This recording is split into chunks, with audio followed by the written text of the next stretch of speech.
Assalamualaikum and a very good day to the honorable judges and fellow friends. Today, we, the Smart Kajang First System, will be sharing with you the findings of a research that we have conducted in our school, which is a flower blooming in an unlikely desert, finding comfort in nature during a pandemic. This topic is chosen as we can see the relevance to our sub-theme, climate crisis and change during the pandemic, the promise of a better tomorrow. The methodology chosen for this research is that we have conducted a survey among 150 students in our school, carried out interviews to discover how they perceive nature in the pandemic circumstances, as well as having extensive internet research to validate our findings. The statement of the problem at hand now is what could be the motivations and reasoning behind the determination to preserve the environment, as well as how it is utilized as a tool of unification in these trying times. This is especially important as the current teen generation may feel helpless and disconnected to the climate crisis when they are actually dealing with a bigger issue, that is, pandemic uncertainty. So, we tried to figure out how can this happen based on Smart Kajang students' opinions. To gain some insight on the status quo, Hasha will share more on that. Thanks, Muaz. A pleasant day to all. Today, we as a team will be shedding light on a topic that is imperative in our current lives, which is what are the roles of teenagers in combating the climate crisis. Teenagers need to have a clear direction in understanding the roles of preserving nature for a better tomorrow. In 2017, a report from the American Psychological Association included a new word, eco-anxiety, which the APA defined as a chronic fear of environmental doom.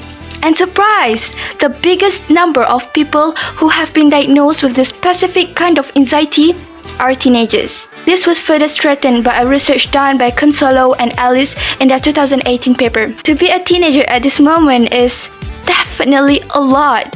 You're supposed to be planning for your future at a time when it's scary to imagine what that future will be. Models that predict the world-changing sea level rise and droughts and wildfire and ocean acidification tend to use dates that feel very real to you. Other generation like those facing a wartime drought. But it's a unique experience to know that every day the world is generating emission that will disrupt the basic workings of planet Earth. It makes you feel negative and resentful and angry, as ascertained by a report by Hamel et al. 2019. Add the pandemic into the mix. We then have a ticking anxiety bomb in our hands. To see what Smart Kids students have in mind regarding climate crisis during this pandemic age, let's listen to what Safia has to say. Thanks, Hasha. Hi all, I'm Safia. I will uncover two main motivations behind our determination to preserve the environment.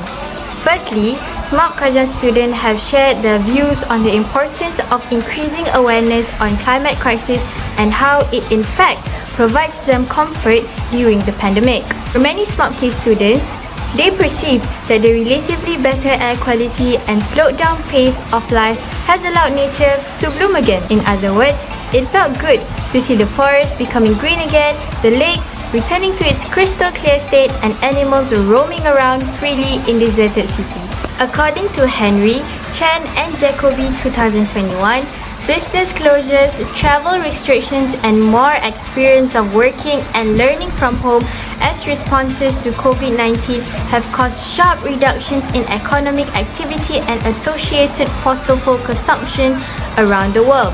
As a result, many nations are reporting significant reductions in greenhouse gas emissions for the year 2020.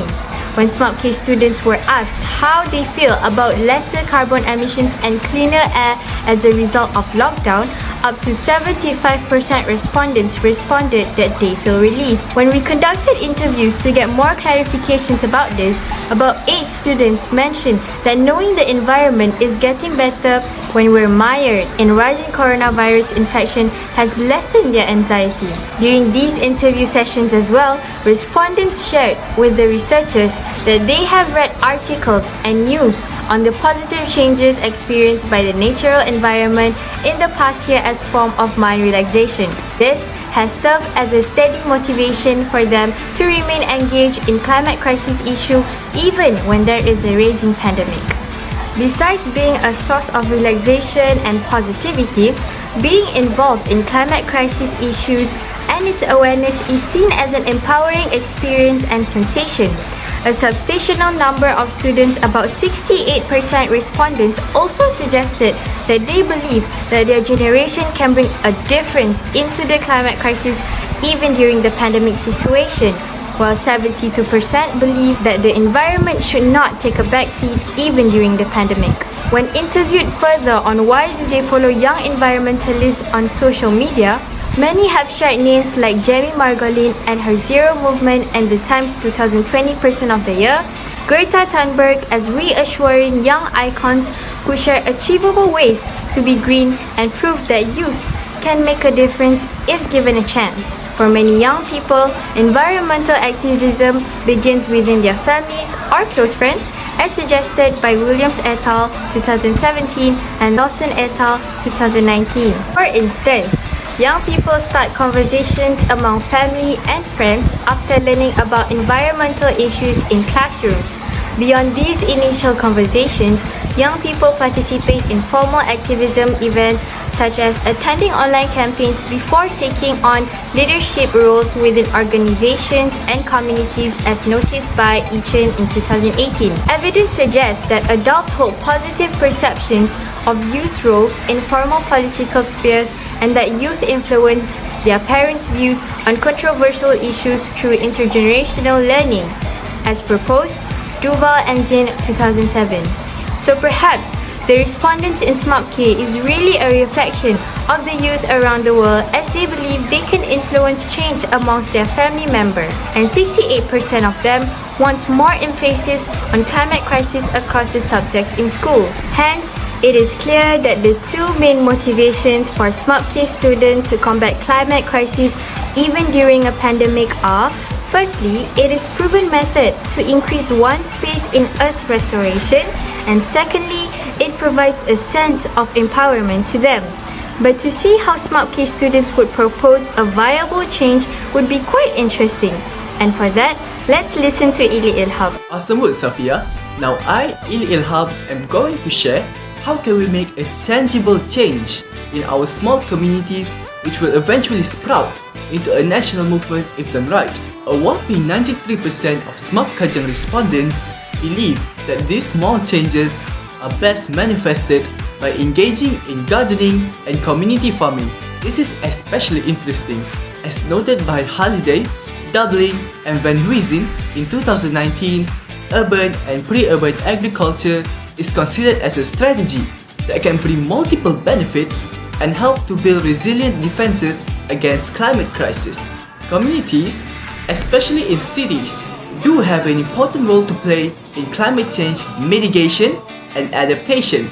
Besides reducing food miles by producing fresh food close to urban markets, community farming in urban areas also enhances rainwater infiltration, reduces the heat island effect by increasing the surface of green areas, and finally provides better diets, urban food securities, job, and income. A few interviewed students have kindly shared pictures of their farm communities where neighbors observe strict SOPs and cultivated open lands around their home to grow various vegetables. Another interviewed student said, and I quote, "I believe every school must have our own farms once we return to school so that we all learn to surround ourselves with environment all the time." For most of the respondents, being in lockdown has instilled a keener sense of awareness and love for the environment. In a few news reports found in Malaysia recently as well, there are various urban farming projects that are introduced to allow the homeless people generate incomes, and we see this as double-pronged to combat climate crisis in an effective yet achievable way. So what started as a pandemic-era project is actually one of the most viable solutions and perhaps the way forward that we could all adopt. The research team was very ecstatic to have discovered that climate crisis is indeed a cause close to SMART-K students' heart even during the pandemic and have found a way to overcome it. However small the first step may be, in other words, they have found a flower blooming in an unlikely desert by finding comfort in nature during a pandemic. With that said, that's all from us. Assalamualaikum warahmatullahi wabarakatuh.